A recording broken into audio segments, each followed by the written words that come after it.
रेगिस्तान जैसी गर्मी में बहू की हरी भरी रसोई। दीदी देखिए ना, टमाटर कितने लाल हैं और ये पुदीना, इसकी खुशबू से तो पूरी रसोई ही महक उठी है। बाहर आसमान से आग बरस रही थी। कद्दू और तरबूज की घनी बेलें पूरी छत पर फैली हुई थीं। हरे भरे पत्तों के बीच से बड़े बड़े गोल कद्दू और तरबूज लटक रहे हैं। रसोई के ठीक सामने बाल्टी, बोतलों में लाल पके हुए टमाटर, चमकीले बैंगनी बैंगन, तीखी हरी मिर्च, नींबू और ताजी भिंडी के पौधे लहलहा रहे हैं। रसोई के अंदर खिड़की के पास जहां हल्की धूप छनकर आती है, वहां छोटे गमलों में धनिया और पुदीना लगा है। अरे मेरी प्यारी स्वरा, ये सब तेरी ही मेहनत का नतीजा है, वरना इस रेगिस्तान जैसी झुलसा देने वाली गर्मी में तूने तो जैसे इस रसोई में जान डाल दी है। स्वरा बेटा, आज तूने मेरा दिल खुश कर दिया। मैं इस हरी भरी रसोई को देखकर बहुत खुश हूँ। आज मैं बहुत दिनों बाद अच्छे से खाना खाऊंगी। पता नहीं कितने दिनों से मैं ताजी सब्जियाँ खाने के लिए तरस रही थी। माँ जी, अब आपको चिंता करने की कोई जरूरत नहीं है। स्वरा की वजह से अब कभी भी हमारे घर में सब्जियों की कमी नहीं होने वाली। अब हमारी रसोई हमेशा ऐसी ही हरी भरी रहेगी। हाँ, सब इस बच्ची ने ही तो किया है, वरना पता नहीं इस रेगिस्तान जैसी गर्मी में हम लोग बिना सब्जियों के अपना गुजारा कैसे करते।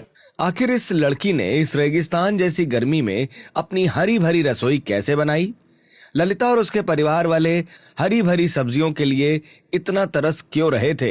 ये जानने के लिए चलिए कहानी में पीछे चलते हैं। लीजिए बाबूजी, खाना खा लीजिए। विक्रम जी, आप भी जल्दी से खा लीजिए, फिर कारखाने में भी तो जाना है। दोपहर का समय है। पूरा परिवार पसीने से लथपथ होकर खाना खाने के लिए बैठा है। घर का इकलौता पंखा गर्म हवा दे रहा है। सभी गर्मी से परेशान थे। तभी विक्रम अपनी थाली में आलू की सब्जी और दाल देखकर भड़क जाता है। ये क्या बना दिया है तुमने फिर से आलू की सब्जी? क्या इस घर में कोई हरी सब्जी नहीं बन सकती? रोज रोज ये सूखा खाना खाकर मेरा दिमाग खराब हो गया है। एक तो इतनी भयंकर गर्मी है, ऊपर से ऐसा खाना। ये सब देखकर खाने का भी मन नहीं करता। मैं क्या करूं जी, बाजार से जो सब्जियां आई थी वो इस भयंकर गर्मी की वजह से सूख कर काटा हो गई हैं।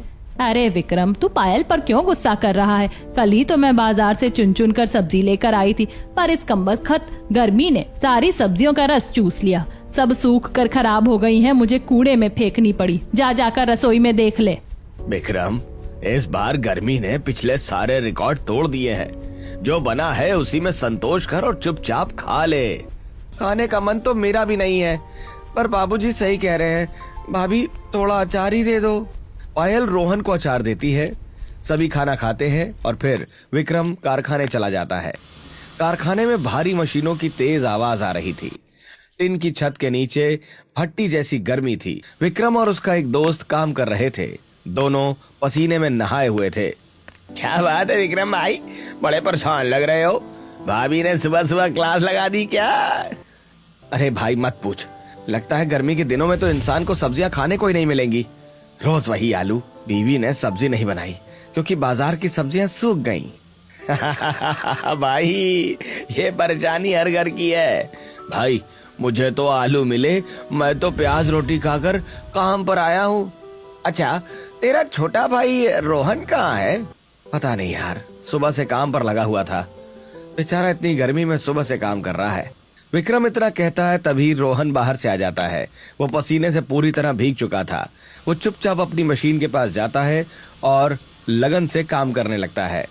शाम का समय था। पायल के घर की दीवारें अभी भी तप रही थी। रसोई में पायल रात का खाना बना रही थी। गैस की आंच से रसोई भट्टी बन गई। पायल को बहुत पसीना आ रहा था। उफ, ये गर्मी तो जान ही ले लेगी। पायल गर्मी की वजह से पसीने से नहा चुकी थी। विक्रम रसोई के दरवाजे पर खड़ा होकर पायल को देख रहा था। अरे पायल, तुम इतनी गर्मी में खिड़की बंद करके क्यों खाना बना रही हो? खिड़की खोल दो ना, थोड़ी हवा आएगी। बाहर से गर्म हवा आ रही है जी, इसीलिए खिड़की बंद की थी। अरे खिड़की खोल दो, घुटन तो नहीं होगी? पायल जैसे खिड़की खोलती है, बाहर से तेज गर्म हवा का झोंका सीधे उसके चेहरे पर लगता है। देखिए, मैंने कहा था ना, इससे अच्छा तो खिड़की बंद ही सही थी। पायल खिड़की बंद करके फिर से रसोई में खाना बनाने लगती है। तभी ललिता रसोई में आती है और पायल को हाथ पंखे से हवा करती है। अरे मेरी बच्ची, ये गर्मी जान निकाल रही है। खाना बन गया ना, तू आराम कर ले। तुम बैठो पायल, मैंने तुम्हारे लिए नहाने का पानी निकाल दिया है, नहा लेना, ठंडक मिलेगी। पर ये रोहन कहाँ रह गया? शाम ढल चुकी है, इसे वक्त का ख्याल ही नहीं रहता। माँ जी, मुझे तो लगता है कि अब रोहन की शादी करवा देनी चाहिए। देवर जी का मन बढ़ गया है, देवरानी आ जाएंगी तो वो उन्हें सीधा करके रखेंगी। हाँ बहू, तूने सही कहा। रोहन नौकरी भी करता है, अब तो पंडित जी से बात करके लड़की ढूंढनी ही पड़ेगी। इस तरह रोहन को लेकर पायल और ललिता मजाक कर रही थी। तभी जोर जोर से दरवाजा खटखटाने की आवाज आती है। ललिता को प्यास लगी थी। वो पानी पीने के लिए मटके से गिलास में पानी निकालती है। इतनी रात गए कौन आ गया? ललिता दरवाजा खोलती है। सामने का नजारा देखकर उसके हाथ से पानी का गिलास छूटकर फर्श पर गिर जाता है। छन्न की आवाज से पूरा पानी फर्श पर फैल जाता है। हे भगवान, रोहन, ये क्या हालत बना रखी है? और ये लड़की कौन है तेरे साथ? घर के दरवाजे पर रोहन खड़ा था। उसके सिर से खून बह रहा था और उसके बगल में एक लड़की खड़ी थी। लड़की ने लाल रंग का दुल्हन का जोड़ा पहना था। उसकी मांग में सिंदूर था। अरे क्या हुआ ललिता? अरे रोहन, तुझे ये चोट कैसे लगी? और ये दुल्हन कौन है? भाई, तूने शादी कर ली? नहीं भैया, ऐसी कोई बात नहीं है। देवर जी, अगर आपने इस लड़की से शादी नहीं की है तो आप इसे कहाँ से उठा कर लाए हैं? माँ, इस लड़की के पीछे कुछ गुंडे पड़े थे। मैं इसे बचा कर लाया हूँ। हाथापाई में मुझे चोट लग गई। इसे बहुत गहरा सदमा लगा है। स्वरा अचानक लड़खड़ाती है। पानी, मुझे चक्कर आ रहे हैं। अरे बेटा, जल्दी से इसे अंदर लेकर आओ। रोहन स्वरा को घर में लेकर आता है और चारपाई पर बैठाता है। पायल स्वरा को पानी देती है। तुम कपड़े बदल लो, ये बहुत भारी हैं। स्वरा अंदर जाकर साधारण कपड़े पहन कर आती है। ललिता स्वरा के पास बैठकर उससे प्यार से बात करती है। बेटी, तुम्हारा नाम क्या है? तुम कहाँ रहती हो? मेरा नाम स्वरा है, पर मुझे कुछ और याद नहीं आ रहा माँ जी। माँ, पता है, एक गुंडे ने इसके सिर पर डंडा मार दिया था। तब से ये सब भूल गई है। ये कहते हुए रोहन चुपके से स्वरा की तरफ देखकर हल्का सा आंख मार देता है। स्वरा भी उसे देखकर मन ही मन मुस्कुराती है। रोहन आगे कहता है, माँ, मुझे ये काफी परेशान लग रही है, इसलिए मैं इसे अपने साथ ले आया।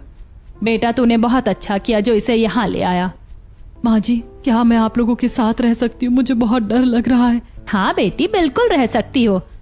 माँ जी, मुझे बहुत तेज भूख लगी है। पायल, जल्दी से खाना लगा दे। सब लोग खाना खाने बैठते हैं। खाने में वही सूखी सब्जी थी। रात में सुबह से भी ज्यादा गर्मी थी। स्वरा पसीने से तरबतर हो गई थी। क्या आप लोगों के घर में कूलर नहीं है क्या? मुझे बहुत गर्मी लग रही है। नहीं स्वरा, हमारे घर में तो बस ये एक ही पंखा है जो खटर खटर करके चलता है। कूलर तो नहीं है। तुम खाना खाओ, मैं तुम्हें पंखे से हवा कर देती हूँ। पायल स्वरा को हवा करती है और स्वरा चुपचाप खाना खा लेती है। सभी खाना खा लेते हैं। रात काफी हो चुकी थी। घर भट्टी की तरह तप रहा था।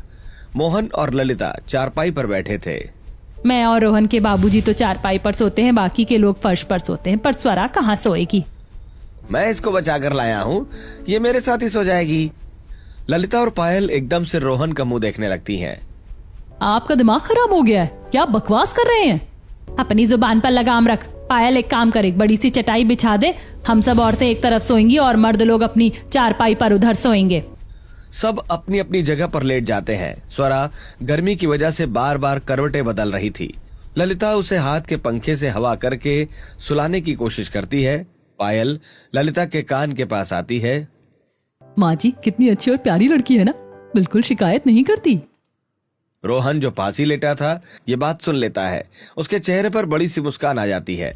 रोहन स्वरा की तरफ देखकर धीरे से हंस रहा होता है। तभी ललिता की नजर उस पर पड़ जाती है। ओए, तू यहाँ देखकर क्यों हंस रहा है? जा उधर, मुंडी करके सो जा चुपचाप। रोहन मुस्कुराते हुए दूसरी तरफ मुंह फेर कर सो जाता है। स्वरा भी जैसे तैसे सो जाती है। अगले दिन गर्मी बहुत ज्यादा थी। सूरज की किरणें इतनी तेज थी कि जमीन से भाप उठती हुई महसूस हो रही थी। पायल इतनी गर्मी में चूल्हे में खाना बना रही थी। उसके चेहरे से पसीना टपक रहा था और वो अपने साड़ी के पल्लू से अपना पसीना पोंछ रही थी। तभी स्वरा घबराई हुई रसोई के दरवाजे पर आती है। अरे स्वरा, क्या हुआ? तुम नहाई नहीं? तुम तो अभी अभी नहाने गई थी ना, ऐसे भागकर क्यों आ गई? स्वरा अपने लाल हो चुके हाथ पर फूंक मारते हुए कहती है। भाभी, मैं कैसे नहाती? पानी तो ऐसा लग रहा है जैसे किसी ने गैस पर खौला दिया हो। टंकी का पानी सचमुच उबल रहा है। मैंने बाल्टी में बस हाथ डाला, मेरा हाथ जल गया। अगर मैं गलती से भी वो पानी अपने ऊपर डाल लेती तो मेरे शरीर पर फफोले पड़ जाते। अच्छा कोई बात नहीं स्वरा, तुम अभी मत नहाओ। दोपहर में टंकी का पानी आग का गोला बन जाता है। शाम को जब सूरज ढल जाए और पानी थोड़ा ठंडा हो जाए तब नहा लेना। इस गर्मी ने जीना मुश्किल कर दिया है। गर्मी से बहाल होकर जब स्वरा रसोई के अंदर कदम रखती है और देखती है कि पायल पसीने से पूरी तरह भीग चुकी है। भाभी रसोई से तो आग निकल रही है, आप यहाँ खाना कैसे बना रही हैं? आप तो पूरी पसीने से भीग गई हैं। क्या करूं स्वरा, हमारे यहाँ तो ऐसे ही रेगिस्तान जैसी गर्मी पड़ती है, लेकिन हम औरतों को खाना तो बनाना ही पड़ेगा ना। घर के मर्दों और परिवार को भूखा तो नहीं रख सकते। इस काम से हमें छुट्टी थोड़ी मिल सकती है। स्वरा और पायल बात कर रही थी, तभी अचानक स्वरा का ध्यान रसोई की एक बंद खिड़की की तरफ जाता है। हाँ भाभी, आपकी बात सही है, पर आपने इस खिड़की को क्यों बंद कर रखा है? कम से कम इसे खोल दीजिए ना, थोड़ी हवा तो आएगी। यहाँ तो दम घुट रहा है। अरे नहीं नहीं स्वरा, इसे गलती से भी मत खोलना। बाहर हवा नहीं, लू चल रही है। अगर खिड़की खोली तो जितनी हवा नहीं आएगी उससे ज्यादा लू अंदर आ जाएगी और हम सबको लू लग जाएगी। बंद रसोई में कम से कम बाहर की लू तो नहीं आ रही। रसोई में स्वरा और पायल बात कर रही थी, तभी राजू रोते हुए घर के अंदर आता है। वो पसीने से लथपथ अपने शर्ट के बटन खोलते हुए बुरी तरह रो रहा है। उसकी पीठ पर लाल लाल छोटे छोटे घमौरियां साफ दिखाई दे रही हैं। जल्दी बाहर आओ, मुझे अब ये बर्दाश्त नहीं हो रहा। राजू के रोने की आवाज सुनकर पायल और स्वरा बाहर आती हैं। राजू की हालत देखकर दोनों परेशान हो जाती हैं। क्या हो गया बेटा, तू ऐसे क्यों रो रहा है? क्या हुआ स्कूल में? देखिए ना मम्मी, मेरी पीठ में कितनी ज्यादा घुमौरियां हो गई है। बहुत तेज गुजली और जलन हो रही है। टीचर ने भी मेरी हालत देखकर कह दिया कि अगर ऐसा ही रहा तो कल से स्कूल मत आना। मैं पूरे समय बस पीठ ही खुजलाता रहा। बच्चे भी मुझ पर हंसते, मैं क्या करूं? स्वरा राजू की हालत देखकर चिंतित हो जाती है और उसे पुचकारती है। तुम परेशान मत हो राजू, मैं अभी कुछ करती हूँ। इतनी गर्मी में बाहर धूप में जाने से यही हाल होता है। पायल परेशान होकर खड़ी रहती है। स्वरा तेजी से घर के बाहर जाती है। घर के पास ही एक बड़ा सा नीम का पेड़ था। वो वहां से कुछ ताजी नीम की पत्तियां तोड़ कर लाती है और सिलबट्टे पर नीम की पत्तियों को पीसते हुए एक गाढ़ा लेप तैयार कर लेती है। राजू, तुम जरा अपनी शर्ट उतार कर पेट के बल लेट जाओ। राजू शर्ट खोलकर लेट जाता है। स्वरा धीरे धीरे राजू की पीठ पर वो नीम का ठंडा लेप लगाती है। लेप लगाते ही राजू को बहुत आराम मिलता है और उसका रोना बंद हो जाता है। हाँ स्वरा दीदी, आपने तो जादू कर दिया। ये लेप इतना ठंडा है कि मेरी सारी जलन शांत हो गई। अरे स्वरा, तुम तो बहुत समझदार हो। तुम्हारी इस देसी दवाई ने तो बच्चे को बड़ी राहत दे दी। देखते ही देखते शाम ढल गई थी, लेकिन गर्मी का प्रकोप अभी भी कम नहीं हुआ था। विक्रम और देवर रोहन काम से घर लौटते हैं। दोनों बुरी तरह हाँफ रहे थे। उनके पीछे पीछे मोहन भी आते हैं। माँ, आज तो बहुत तेज गर्मी लग रही है। ऐसा लग रहा है जैसे सूरज देवता आसमान से आग उगल रहे हो। मैं तो बाहर धूप में भुन गया। अगर ऐसी गर्मी पड़ती रही तो मैं तो मर ही जाऊंगा। रोहन की बात सुनकर स्वरा घबरा जाती है और तुरंत टोकती है। अरे आप ऐसा क्यों बोल रहे हैं? ऐसे अपशगुन वाले शब्द मत निकालिए मुंह से। गर्मी है तो क्या हुआ, जान थोड़ी निकल जाएगी। अरे स्वरा, तुम्हें देवर जी की इतनी चिंता क्यों हो रही है? पायल की बात सुनकर स्वरा शर्मा जाती है और बिना कुछ कहे रसोई की तरफ भाग जाती है। तभी पायल मालती से कहती है, से कुछ ज्यादा ही बातें करते हैं। माँ जी, मुझे तो कुछ गड़बड़ लग रहा है। ललिता घर के आंगन में बैठकर हाथ पंखे से खुद को हवा कर रही थी। पायल की बात सुनकर वो हंसने लगती हैं। पायल बहू, इस गर्मी ने तो तेरा दिमाग खराब कर दिया। तुझे पता भी है तो क्या बोल रही है? स्वरा और रोहन का चक्कर ऐसा कभी नहीं हो सकता। इन बातों को छोड़, जाकर घर में संजा बत्ती कर, शाम हो गई है। ललिता की बात सुनकर पायल मुंह बनाकर वहां से चली जाती है। रसोई में जाकर स्वरा कुछ सोचती है। इन्हें बहुत गर्मी लग रही है, मुझे इनके लिए कुछ ठंडा बनाना चाहिए। वो रसोई में रखे बर्तन से गोंद कतीरा निकालती है, जिसे उसने पहले ही भिगो कर रखा था। वो उसमें चीनी और मटके का ठंडा पानी मिलाकर एक बहुत ही स्वादिष्ट और ठंडा शरबत तैयार करती है और शरबत का ग्लास लेकर चारपाई के पास जाती है। लीजिए बाबूजी, विक्रम जी, रोहन जी, आप सब ये गोंद कतीरा का शरबत पीजिए। इससे पेट को ठंडक मिलेगी और गर्मी का असर कम होगा। सभी लोग एक सांस में शरबत पी जाते हैं। वाह बेटी, जान में जान आ गई। क्या बढ़िया शरबत बनाया है। चलो अब जल्दी से खाना लगा दो, बहुत तेज भूख लग रही है। पायल और स्वरा मिलकर खाना परोसती हैं, लेकिन आज खाने में सिर्फ सादी खिचड़ी थी। खिचड़ी और आलू का चोखा। क्या पायल, आज भी फिर तुमने सिर्फ ये सादी खिचड़ी बना दी? इसमें तो सब्जी के नाम पर कुछ डाला ही नहीं है। आलू के अलावा इस रसोई में कोई और सब्जी नहीं आती क्या? रोज रोज आलू खाकर मैं पक गया हूँ। मैं क्या करूं जी, इस रेगिस्तान जैसी गर्मी में मैं हरी सब्जियां कहाँ से लाऊं? जो भी सब्जियां बाजार में आ रही हैं वो अब सूख चुकी हैं और उनके दाम आसमान छू रहे हैं। मेरे हाथ में थोड़ी ना है कुछ। आप लोग शांत हो जाइए। चलिए आज आप खिचड़ी खा लीजिए, मैं कल कुछ अच्छा बनाने की कोशिश करूंगी। गर्मी की वजह से रोहन को पसीना आ रहा था। स्वरा एक हाथ वाला पंखा उठाती है और रोहन को हवा करने लगती है ताकि वो आराम से खाना खा सके। पायल मुस्कुराते हुए स्वरा को देखती है। अरे स्वरा, तुम रहने दो, तुम खुद इतनी गर्मी में परेशान हो रही हो। देवर जी को अपना खाना खाने दो। खाना खाने के बाद सभी गर्मी में परेशान होकर जैसे तैसे सो जाते हैं। सुबह का समय था। ललिता और पायल सब्जियां काट रही थीं। बहू, तुझे ये स्वरा कैसी लगती है? मुझे तो बड़ी ही भोली और काम की लड़की लगती है। हाँ माँ जी, लड़की तो बहुत अच्छी है, लेकिन पता है मुझे लगता है देवर जी से बहुत पसंद करते हैं। कल जिस तरह से ये उन्हें हवा कर रही थी और देवर जी से देख रहे थे। अरे बहू, तूने फिर वही बात शुरू कर दी। पागल हो गई है क्या तू? सीरियल देख देख कर तूने अपना दिमाग खराब कर लिया है। ये लड़की तो शादीशुदा है। ये कैसे हो सकता है कि रोहन इसे पसंद करे? तू ज्यादा दिमाग मत लगा अपना। इस तरह खटपट करते हुए दोनों खाना बनाती हैं। दोपहर का समय था। गर्मी आज कल से भी ज्यादा है। हे भगवान, इस गर्मी में तो जीना मुश्किल हो गया है। माँ जी, अनर्थ हो गया। क्या हुआ बहू? माँ जी, इतनी गर्मी है कि सुबह जो दाल और सब्जी बनाई थी वो दोपहर तक खट्टी हो गई है। सब कुछ खराब हो गया है। अब खाने के लिए सिर्फ चावल बचे हैं। जब सब खाने आएंगे तो क्या खाएंगे? तभी विक्रम, रोहन और मोहन काम से खाने के लिए आते हैं। दाल और सब्जी गर्मी की वजह से खराब हो गई है। आज खाने के लिए कुछ भी नहीं है। स्वरा तुरंत एक उपाय सोचती है। आप लोग चिंता मत कीजिए, आप सब बैठिए, मैं कुछ करती हूँ। स्वरा रसोई में जाती है। वो पके हुए चावलों में ठंडा पानी डालती है, उसमें थोड़ा नमक मिलाती है, साथ में प्याज और आम का अचार लेकर आती है। आप लोग ये पानी भात खाइए, प्याज और अचार के साथ ये बहुत अच्छा लगेगा और पेट को भी ठंडक देगा। सब लोग पानी भात खाते हैं और उन्हें वो बहुत पसंद आता है। शाम को पायल बाजार जाने के लिए तैयार होती है। भाभी, मैं भी आपके साथ बाजार चलूं? मेरा भी बाजार जाने का मन है। हाँ चलो स्वरा, वैसे भी मुझे थैलियां उठाने के लिए किसी की जरूरत थी। दोनों सब्जी मंडी पहुंचती हैं, लेकिन वहां का नजारा देखकर वो हैरान रह जाती हैं। मंडी में सब्जियां बहुत कम थीं और जो सब्जियां थीं वो भी मुरझाई हुई थीं। पायल एक सब्जी वाले से पूछती है, भैया ये कद्दू कैसे दिए? 100 रुपया किलो बहन जी। 100 रुपए? और ये टमाटर? 80 रुपए किलो। लेना है तो लो, वरना आगे बढ़ो। भैया आप लोग तो लूट रहे हैं। इतनी महंगी सब्जी कौन खाएगा? गरीबों का तो गुजारा ही नहीं होगा। हम लूट नहीं रहे बहन जी, इस भयंकर गर्मी ने सब बर्बाद कर दिया है। बारिश हो नहीं रही, खेत सूख गए हैं, फसलें जल गई हैं, किसानों के पास पानी नहीं है। जब मंडी में सब्जी ही नहीं आ रही तो हम क्या करें? हम भी तो मजबूरी में बेच रहे हैं। पायल और स्वरा कुछ समझ नहीं पाती। वे मजबूरी में थोड़ी बहुत सस्ती सब्जियां जैसे आलू और करेला खरीद कर घर लौट आती हैं। रास्ते में उन्हें सूखे खेत दिखते हैं। स्वरा, वो सब्जी वाला सही कह रहा था। देखो ना, खेत तो सूख गए हैं। हमारे गांव में सब्जियों की खेती यहीं पर तो होती है। इस तरह बातें करते हुए पायल और स्वरा घर आती हैं। रात के खाने में पायल ने करेले की सब्जी बनाई थी।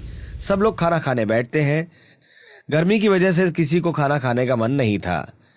सबके माथे से पसीना टपक रहा था। ललिता अपने पति और दोनों बेटों को हाथ पंखे से हवा कर रही थी। रोहन अपनी थाली में करेला देखकर भड़क जाता है। मुझे करेला बिल्कुल पसंद नहीं है। आपको पता है ना मैं कितनी गर्मी में काम करता हूँ। ऊपर से ये कड़वा करेला मैं नहीं खाऊंगा। तो मत खाओ, तुम नखरे कर रहे हो। तुम्हें पता है कितनी गर्मी में परेशान होकर मैंने इसे बनाया है। बाबूजी भी तो खा रहे हैं, लेकिन तुम्हें नखरे करने हैं। जो बना है खाओ, वरना उठ जाओ। रोहन, जो बना है खा लो। बहू ने भी तो इतनी गर्मी में मेहनत की है। बाजार में कुछ मिल भी तो नहीं रहा है। लेकिन रोहन बिना खाए ही उठ जाता है। विक्रम भी गर्मी और करेले के कारण आधा पेट ही खाकर उठ जाता है। अरे ऐसे खाना मत छोड़ो, तबीयत खराब हो जाएगी। क्या करूं माँ, एक तो इतनी गर्मी लग रही है, ऊपर से ये करेला मुझसे नहीं खाया जा रहा है। उस रात रोहन भूखा सो जाता है। स्वरा को ये देखकर बहुत दुख होता है। स्वरा उदास होकर घर के बाहर जाकर खड़ी हो जाती है। तभी उसकी नजर पड़ोस की बालकनी पर जाती है। वहां एक औरत अपने गमले में लगे एक छोटे से टमाटर और धनिये के पौधे को पानी दे रही थी। उस छोटे से पौधे में लाल लाल टमाटर लगे थे। पड़ोसी की सब्जियों के पौधे देखकर स्वरा की आंखों में अचानक एक चमक आ जाती है। अगर ये गमले में टमाटर उगा सकती है तो मैं क्यों नहीं? मैं भी इस रसोई को हरा भरा बनाऊंगी। स्वरा ये सोचकर बहुत खुश होती है और घर में आकर सो जाती है। अगले दिन दोपहर में सब जब सो रहे होते हैं तब वो पड़ोसियों के घर जाती है। चाची, क्या आपके घर में कोई टूटी बाल्टी, डिब्बा या कोई बोतल वगैरह है क्या? अगर है तो क्या आप मुझे दे सकती हैं? मेरे घर में एक टूटी बाल्टी है, तो उसे ले जा। स्वरा लता से उनकी पुरानी टूटी हुई बाल्टियां लेकर आती हैं और वो कमला के घर जाकर प्लास्टिक की बड़ी बोतलें और कुछ पुराने डिब्बे मांग कर लाती है। ये लड़की पागल हो गई है क्या? पूरे मोहल्ले का कबाड़ इकट्ठा कर रही है। स्वरा किसी की बात पर ध्यान नहीं देती। वो नदी के किनारे जाती है और वहां से उपजाऊ मिट्टी बोरियों में भरकर लाती है। जब वो ये सब कबाड़ घर के अंदर में इकट्ठा कर रही होती है तभी ललिता की आंख नींद से खुल जाती है। ललिता घर के बाहर आती है। अरे बेटा, तू ये क्या कर रही है? घर में ये सब कबाड़ क्यों जमा कर रही है? कहीं तेरा मानसिक संतुलन तो नहीं बिगड़ गया? इतनी गर्मी में तेरे सिर में दर्द तो नहीं हो रहा? अरे ये सब क्या है स्वरा? तुम ये पूरे गांव का कबाड़ हमारे घर में ला रही हो। स्वरा, तुम ठीक तो हो ना? माँ जी, आप सब मुझ पर भरोसा रखिए। आपकी परेशानी मुझसे देखी नहीं जाती, इसलिए मैंने आप सबके लिए हरी भरी रसोई बनाने का फैसला किया है। स्वरा, रेगिस्तान जैसी गर्मी में तुम हरी भरी सब्जी बनाओगी? तुम्हारा दिमाग तो ठीक है? तुम पागल तो नहीं हो गई हो? अरे बेटा, जो करना है कर। वैसे भी तू बहुत प्यारी बच्ची है, इसे परेशान मत करो। पायल, चलो हम लोग अंदर चलते हैं। ललिता पायल को लेकर घर के अंदर चली जाती है। स्वरा अगले ही दिन सुबह जल्दी उठती है। वो बाजार से खराब सब्जियों के बीज लेकर आती है। वो टूटी बाल्टियों और प्लास्टिकों की बोतलों में नदी वाली उपजाऊ मिट्टी भरती है और उनमें बीज बो देती है और उनमें पानी डालकर रसोई के बाहर एक लाइन में रख देती है और धनिया पुदीना के छोटे मोटे पौधों को रसोई में खिड़की के पास रख देती है। क्या कर रही हो तुम ये सब? हरी भरी रसोई की तैयारी भाभी। तुम्हें सच में लगता है इस 45 डिग्री की गर्मी में ये पनपेंगे? वो मैं संभाल लूंगी। स्वरा अपना फोन निकालती है और YouTube पर वीडियो देखने लगती है। तभी वो एक वीडियो में देखती है कि खसखस की घास से घरों को कैसे ठंडा रखा जाता है। वो तुरंत बाजार जाती है और खसखस की घास की चटाई ले आती है। वो रसोई की खिड़की पर खसखस की चटाई टांग देती है और पानी छिड़क देती है। अरे वाह, रसोई तो एकदम से बहुत ठंडी हो गई है। बाहर की गर्म लू वाली हवा खसखस की गीली चटाई से टकराकर जैसे ही रसोई के अंदर आती है वो बिल्कुल ठंडी और खुशबूदार हो जाती है। पायल से तारीफ सुनकर स्वरा मुस्कुरा देती है। फिर वो नदी से लाई हुई चिकनी मिट्टी और गोबर का एक गाढ़ा लेप तैयार कर लेती है। भाभी आइए, मेरी मदद कीजिए। दोनों मिलकर इस मिट्टी और गोबर के लेप को रसोई की बाहर दीवारों पर लगा देती हैं। इससे धूप की तपिश अंदर नहीं जाएगी। मिट्टी सूखने के बाद रसोई काफी ठंडी हो जाती है। अरे वाह स्वरा, तुमने तो कमाल कर दिया। कितनी ठंडी ठंडी हवा आ रही है। तुमने क्या तरकीब लगाई है? कम से कम अब गर्मी तो नहीं लग रही। स्वरा, तूने तो सच में पसीने से नहाने से हमें बचा लिया। तेरी इस तरकीब से हमें कितनी ठंडक मिल रही है। स्वरा सुबह शाम अपने पौधों को पानी देती है। पायल भी चावल का पानी पौधों में डाल देती है। स्वरा, चावल का पानी पौधों के लिए खाद का काम करता है। इससे पौधे जल्दी बढ़ेंगे। पायल की बात सुनकर स्वरा खुश हो जाती है। कुछ ही हफ्तों में स्वरा की मेहनत रंग लाती है। रसोई की दीवारों और छतों के सहारे कद्दू, लौकी और तरबूज की बेलें लटक रही हैं। बाल्टियों में टमाटर, बैंगन और भिंडी के पौधे लहलहा रहे हैं। प्लास्टिक की बोतलों में हरी मिर्च और शिमला मिर्च के पौधे उग गए हैं। रसोई के अंदर धनिया, पुदीना की खुशबू आ रही है। दीदी देखिए ना, टमाटर कितने लाल हैं और ये पुदीना, इसकी खुशबू से तो पूरी रसोई ही महक उठी है।